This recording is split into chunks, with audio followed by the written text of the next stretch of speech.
Ms. Jayalalithaa, thank you so much for your time and thank you so much for meeting me. It's great to see you once again after your election victory. So first of all, congratulations on sweeping Tamil Nadu. Thank you very much. It's a pleasure to see you too. Ms. Jayalalithaa, did you expect such a large and sweeping statement from the people of Tamil Nadu in the last elections? I did expect it. I wasn't surprised at all by the results. In fact, throughout my election campaign, I was interacting with the media persons almost every day.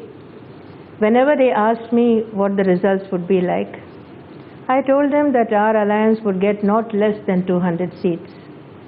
And we did get 203. That's quite incredible. Ms. Jayalalithaa, I've always found that you've been very forthright and direct. And when you spoke to me last on the 11th of November 2010, you made a dramatic offer. And you said that if required, the AIADMK was willing to support the centre. May I ask you, ma'am, the circumstances and the context in which you made that extremely important statement and how you look back on it? In November 2010, the entire political situation was different. At that time, the centre had not yet taken any action against those involved in the 2G spectrum scam. Though the nation was expecting the centre to take some action, no action was taken. So at that time, there was a feeling that perhaps the centre was hesitating due to the compulsions of coalition politics.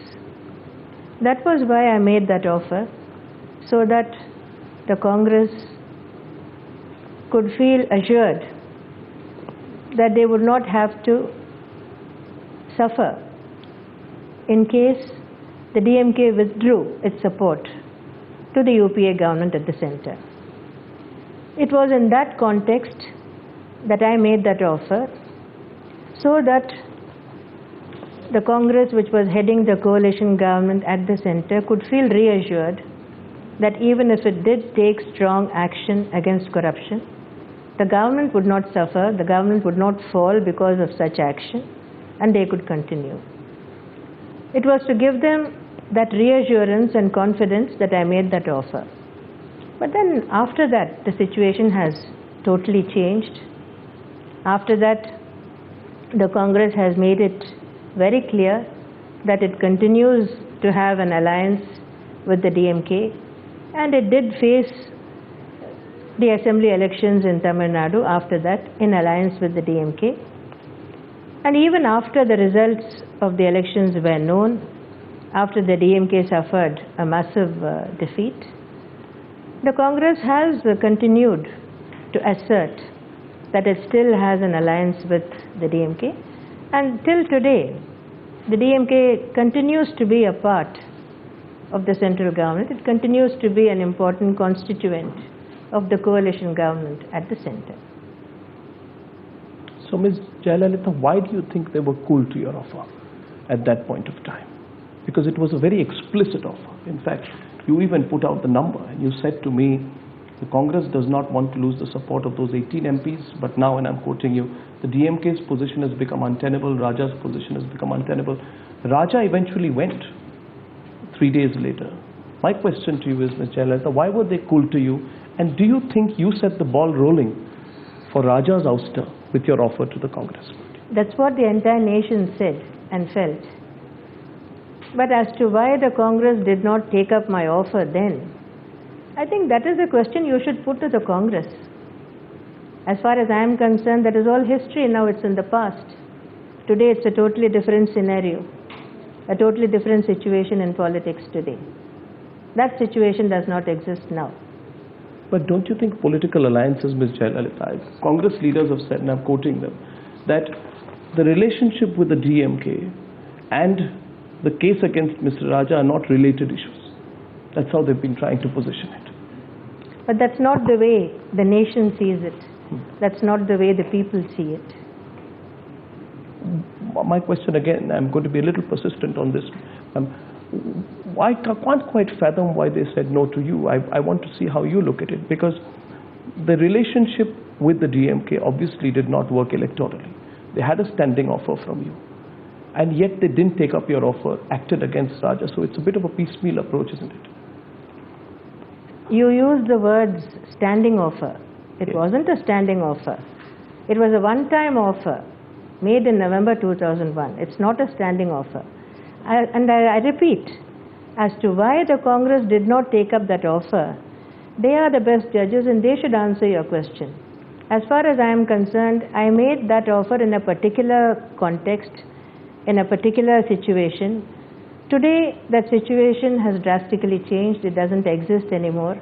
And as far as I am concerned, as far as my party is concerned, it's all in the past. May I contest that? Because the issue, is it really over? There have been details which have come out recently in the case of another cabinet minister, Mr. Dayanidhi Maran. Elaborate details have come out. You may have seen some of it reported on our channel as well, of the Aircel Maxis deal. There are large investments which have been made, parallel investments which have been made. I gather you are referring to Mr. Dayanidhi Maran. Yes. I have myself demanded his ouster from the cabinet. To get back to your question seems to be this. When one after the other DMK bigwigs and ministers are involved in corruption cases, why is the Congress still persisting in an alliance with the DMK? Is that your question? Precisely. Well, I would think that the Congress should answer this question. It's a question you should put to the Congress. In fact, not just you. The entire nation perhaps is wondering why, when so many DMK ministers and leaders are involved in such large-scale corruption, why is the Congress persisting in its alliance with the DMK? That's a question that the Congress should answer. How can I answer for them? I completely understand. But obviously there's an element of political expediency. I want to question you once again on Mr. Dayanidhi Maran, because I want to know in detail, and I know you spoke about in your 14 June news conference in Delhi, but the colossal amount of evidence that exists, Ms. Jayalalithaa. There's a Justice Shivraj Patil report. There are corporate statements of the Maxis company. There are annual prospectus before the stock markets of Sun TV, which show an intent to invest in telecom. There's a serious question of conflict of interest. Ms. Jayalalithaa, who should be taking action, if at all? The CBI. The CBI should take action. Politically? Politically, it has to be ordered by the Prime Minister. Action should be ordered by the Prime Minister. It should be taken by the CBI. In several of these cases, the action has not yet come from the Prime Minister. Ms. Jayalalithaa, I'm sure you noted that. Well, even in Mr. Raja's case, the action was quite delayed. Even in Ms. Kanimuri's case, the action was quite delayed. And in Mr. Dayanidhi Maran's case, perhaps it's just a case of delayed action. Maybe action will be taken in a few days' time. We have to wait and see. Is it, in your view, there is talk that Mr. Dayanidhi Maran may be asked to move out in a cabinet reshuffle? In your view, Ms. Jayalalithaa, if one is sending a statement against corruption, is being moved out in a cabinet reshuffle the same as being asked to go or being sent out in the manner in which Mr. A. Raja was? This is a question that should be put to the Prime Minister. I don't think I can answer on behalf of the Prime Minister. He should answer this. At several times, even in my last interview with 11th November, you spoke about the Prime Minister. In your last news conference, you spoke about the Prime Minister. And you did say that the Prime Minister obviously will act on it. It is the responsibility of the Prime Minister, etc. Let me candidly ask you, Ms. Jayalalithaa, how do you view the Prime Minister, the role of the Prime Minister, the role of the Prime Minister's office in all these recent scams which have erupted, and how do you view it in the context of the ongoing debate? You are expecting some sensational statements from me, perhaps. Being bold, being courageous is one thing. Being pragmatic and wise when you're leading a state is another thing. And what I feel personally may not necessarily be what I say as the Chief Minister, because I have a responsibility to do what is good for my state. Our state is in difficulties because of the maladministration of the former government. So we need all the assistance we can get from the center. I will only say that it is the duty of the Prime Minister to take action against corrupt members of his cabinet, of his Council of Ministers, and the entire nation expects that the Prime Minister will act decisively. Ms. Jayalalithaa, in your last news conference in Delhi, you almost stumped everyone with your comment on the Home Minister, Mr. Chidambaram. Why did you talk in detail about Mr. Chidambaram after some time, Ms. Jayalalithaa? It was not expected. It stumped a lot of people. I'm sure it stumped Mr. Chidambaram himself. And I don't know if you've seen his response. He did say that Ms. Jayalalithaa always begins on the wrong foot and went on to say the matter is sub judice. I'd like to have your response to the way in which Mr. Chidambaram has responded to this issue and what you think of it all. I'll take your question in parts. Yes, ma'am. First, about Mr. Chidambaram's comment about my always starting on the wrong foot. The entire nation feels I've started very well in this third term of office as Chief Minister. Everyone feels I've started very well. I feel the same myself. And as for stumping everyone, I hadn't planned to say anything about the Home Minister or Mr. Chidambaram. I was asked a specific question. So I responded to that question. It is a fact that we are the aggrieved party. It is a fact that my candidate was declared the winner when the Lok Sabha election from the Sivaganga constituency took place in 2009. He was declared the winner. It was announced on some television channels also.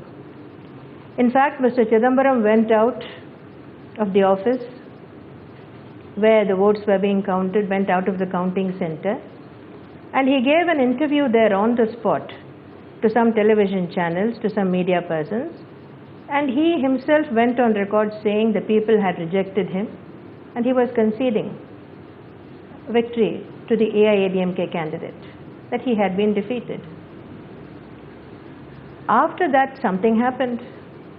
We can only speculate. Apparently, someone approached Mr. Azhagiri, and Mr. Azhagiri spoke to his father, the then Chief Minister. And after that, instructions were given to the collector, who was the returning officer, to order a recount. And so all of a sudden, the collector barged into the counting center and asked how the results could be announced in his absence and demanded a recount. And so when one particular segment was taken up for recounting, that is the Alangudi assembly segment, they made use of the data entry operator who was feeding the data into the computer to register fraudulent results. To be very plain and explicit, when the votes were counted manually, they were entered by hand. And that paper was shown to my candidate and his agents, and they signed on that paper in good faith. Then this was given to the data entry operator to be fed into the computer. While feeding the data into the computer, what the operator did, data entry operator did, was to transfer the votes won by my candidate to Mr. Chidambaram and to transfer the votes got by Mr. Chidambaram to my candidate, so that the total remained the same. But Mr. Chidambaram won by a slender margin of about 3,000 to 4,000 votes. This was how a fraudulent victory was registered. So my candidate has filed a case in the Madras High Court, the High Court of Madras. The case is going on. And as for contempt of court, it is not contempt of court at all, because it can be construed as contempt of court only if you say something that is derogatory about the judge or the functioning of the court. But I have not said anything like that. I only stated the facts, and This evidence is there for all to see. It's been placed before the court. It's not the first time that I am making this statement either, though probably it came to the attention of the national media only in Delhi. Even when counting was being taken up for the assembly elections here in Tamil Nadu, I sent a letter to the Chief Electoral Officer of Tamil Nadu, alerting him to what had happened in Sivagangai and asking him to ensure that the same fraud was not repeated by the data entry operators in all the 234 constituencies in Tamil Nadu. And the Election Commission of India took it seriously, and they ensured that the data entry operators were neutral persons who were brought from banks and income tax offices and other such neutral places, and that was how we were able to get a genuine result. I would like to repeat that Mr. Chidambaram has played a fraud on the nation, and his position as Union Home Minister is untenable.